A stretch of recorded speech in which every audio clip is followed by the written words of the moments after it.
Com a lenda do grande ninja da vila que havia despertado depois de todos esses anos após o confronto com Blast, Sonic e Flash se preparavam para o duelo até dar de cara com Saitama e perceber que o Prota já havia derrotado o grande vilão.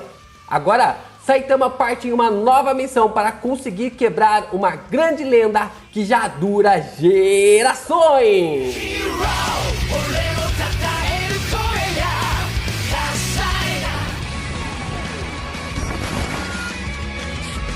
必殺マジシルマジナグ Yo, Geeks, aqui é o LP e vocês estão no canal do Geek Brasil. Fiquem ligados porque esse vídeo contém spoilers do capítulo 119 da webcomic de One Punch Man. Sim, pessoal, vamos aqui conversar e rir, né? Porque falar de One Punch Man, principalmente da webcomic, né? O mangá também faz a gente rir pra caramba, mas a webcomic, cara, é uma coisa fora de série. E se você já tá empolgado com esse vídeo, já deixa seu like, se inscreve aqui no canal e também compartilha ele com seus amigos, porque tem muita coisa pra gente conversar sobre este capítulo 119. Bom, o capítulo já começa com o pé na porta, né? Melhor dizendo, com um soco na porta, porque o Saitama já destrói completamente o seu oponente com apenas um soco. Como sempre, Saitama sempre destruindo ali os seus adversários com apenas um soco. Só que aí o Saitama não fazia ideia de onde estava se metendo derrotando este inimigo, que ele estava se envolvendo numa grande situação que já estava ocorrendo no planeta Terra há milhares e milhares de anos. Ele ali, aquele inimigo na qual ele havia derrotado, era um dos 9 grandes guerreiros da Aliança Dragão. O que isso quer dizer? Bom, só quer dizer que o Saitama se meteu numa confusão sem tamanha. Porque a Aliança Dragão era uma espécie de culto que estava há eras tentando ressuscitar um dragão de proporções colossais chamado de Dragão Cruel. Ele era conhecido ali, tinha o nome de Dragão Cruel, porque ele definitivamente era um ser cruel. Essa é a definição e a característica do porquê ele ter ganhado ali o nome de Dragão Cruel. Esse culto para libertar o dragão se chama de Deathbone, enquanto esses soldados ali estavam durante todos esses anos protegendo o mundo do retorno do dragão cruel. Ou seja, existia ali um conflito entre duas facções, né? Uma facção chamada ali de Deathbone, que queria trazer de volta o dragão custe o que custar para destruir toda a humanidade, né? Tipo, você fica, whatever, por que você quer trazer um dragão para destruir a humanidade, sendo que quando ele chegar, ele vai te matar também? Então, não faz muito sentido, né? Mas tudo bem, né? A gente sabe que existem cultos malucos por aí. E do outro, nós tínhamos grandes soldados que eram passados de geração para geração, mais de 800 anos de história, protegendo ali qualquer tipo de situação que pudesse realmente ter criado para trazer o dragão cruel de volta ao mundo humano. Então, há milhares eu acho que é muita coisa, né? Mas pelo menos há muitos anos eles estavam protegendo ali o não retorno do dragão, para que o dragão não pudesse ali voltar, para que trouxesse tanto desgraça para a humanidade.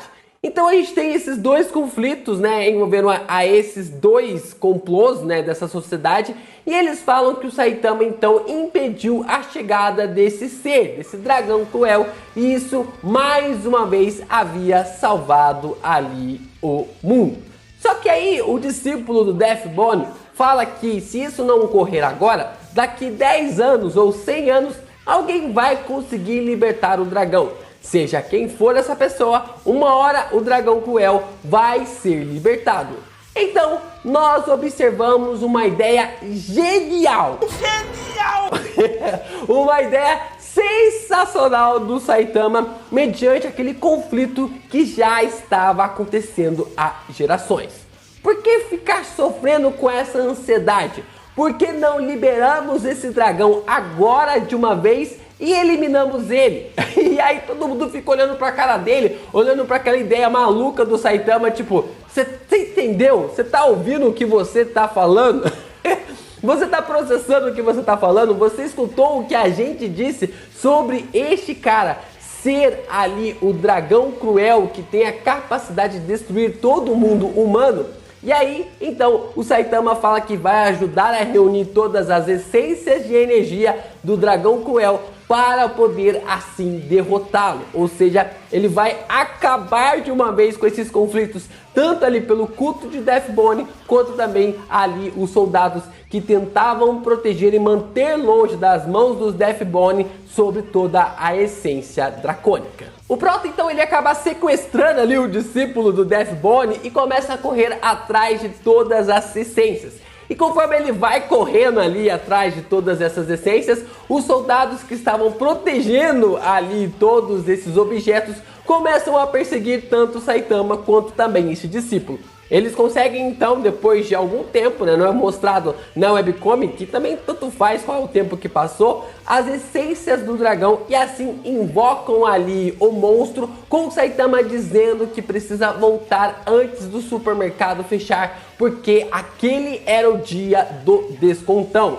E assim o grande dragão cruel aparece. Ele se manifesta dizendo que o seu ódio pela humanidade nunca havia sido tão grande, que durante todos esses tempos que ele passou ali selado, que durante todos esses anos que ele havia passado enclausurado naquele lugar, ele acumulou um ódio gigantesco pelos humanos e agora ele estava retribuindo com grande destruição perante a humanidade, dizendo que perante eles todos desaparecerão. E aí, quando ele vai soltar um raio da sua boca em direção a dizimar ou começar ali a sua dizimação perante a humanidade, o Saitama surge e dá um soco no dragão, acabando com ele definitivamente. Uma lenda que havia realmente ficado ali muitos e muitos anos nesse duelo desses soldados e também ali pelos Deathbones, a gente observou sendo finalizado pelas mãos do Saitama de uma vez por todas. Bom, então assim que o Prota acaba derrotando o grande dragão cruel, finalizando assim os duelos contra os soldados e os ocultistas, ele, é claro, vai aproveitar o seu resto do dia com o grande descontão dos supermercados. E ele dá de cara ali com o Genos, né? Ele acaba encontrando o Genos na sua volta ali das promoções. O Genos então também estava retornando de uma luta contra um monstro poderoso de nível demônio, com alguns arranhões e com suas compras diárias. Ele diz que gostaria de lutar contra o Saitama mais uma vez, dizendo que teve algumas melhorias ali com o Dr. Kusseno.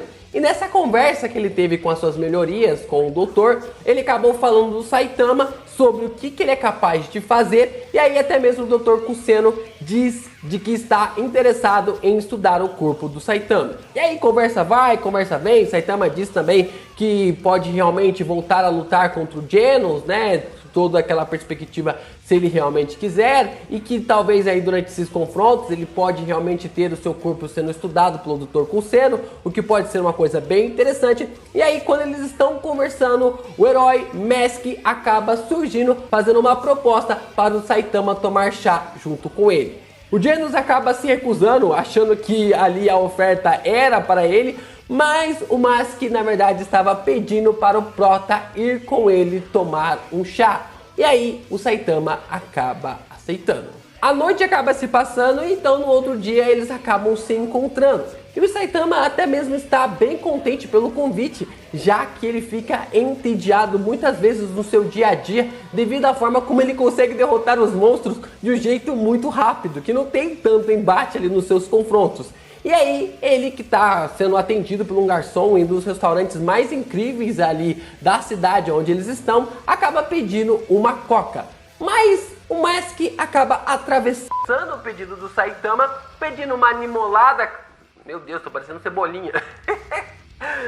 Pedindo assim uma limonada caseira para ele, e pro Saitama ele pede um refrigerante de shiso com gengibre. E então o Mask começa a ir direto ao assunto sobre por que ele havia chamado o Saitama para aquela reunião. E aí, né, em um dos momentos mais assim que a gente não tá esperando nenhuma informação, começa a vir revelações muito interessantes sobre a estrutura do universo de One Punch Man e também sobre a origem dos monstros, né? Uma conversa sentado em um restaurante aonde o Mask está tomando ali uma limonada caseira enquanto o Saitama está tomando ali um refrigerante de gengibre. Olha como que essa revelação é tratada com importância para o One. E aí o Mask começa a revelar para nós sobre essas questões, sobre que as nações do mundo entraram em várias guerras durante vários anos. E devido à última guerra mundial, acabou levando quase os humanos a uma extinção. Para então que os humanos não fossem eliminados ou dizimados ali do planeta Terra, foi-se necessário a criação de um governo mundial para que os humanos não fossem extintos e basicamente dando fim aos países que se tinham antes dessa última grande guerra mundial, formando assim um único território global. Mas mesmo assim as tretas ainda não acabaram, por causa então das toxicidades criadas ali pelas guerras, tanto por armas nucleares ou qualquer tipo de arma ou situação que pudesse realmente ter criado ali nessas batalhas. Monstros foram originados e mais espaços foram destruídos até restar um único lugar aonde pudesse ter civilização. Então é por isso que ali o mundo de One Punch Man é classificado por cidades de A a Z e não por países. Olha só que coisa interessante. Temos aqui a origem das cidades, né, do universo do One Punch Man, e como apenas um único lugar do planeta Terra tem todos os seres humanos restantes. E a forma e a manifestação também completa de como se originou os monstros que vivem no planeta Terra. Mas que então começa a falar com Saitama que devido a essas situações, devido a esses momentos, ele anda preocupado com o futuro da raça humana, que a cada ano que se passa, os humanos são colocados em um beco sem saída, com o surgimento de mais e mais monstros que só tendem a piorar qualquer situação. Ali ele então diz que os monstros, se são uma grande doença, é necessário então criar um remédio para combater isso. E esse remédio essencial seria o próprio Saitama. Ele quer transformar o Saitama no maior herói de todos os tempos. Só que, por algum motivo, desde que o Mask começou a revelar tais informações, Saitama estava com a mesma fisionomia, com a mesma expressão facial. Mas o que o Saitama realmente estava sentindo? Será que ele estava assustado? Será que ele estava em choque com todas aquelas revelações? Será que para ele ali a humanidade ter entrado em extinção acabou deixando ele com aquela expressão facial? A origem dos monstros no seu mundo que tanto ali destruíram a sua casa? Será que tudo isso para o Saitama estava deixando ele completamente em choque? Ele estava surpreso pelo convite para que ele pudesse se tornar o maior herói de todos os tempos? Não, definitivamente não. Nada disso havia importado para o Saitama desde que ele havia ficado extremamente puto com o Mask por ter escolhido o gosto do seu refrigerante. Voltando lá atrás, o Saitama havia escolhido Coca e aí o Mask havia atravessado o personagem pedindo para ele um refrigerante de shiso com ali gengibre. E desde lá ele havia desligado seu cérebro e ter ficado completamente irritado com o Mask e não ouviu mais nenhuma palavra da proposta do herói. E assim, ai, só o Saitama mesmo. O capítulo acaba.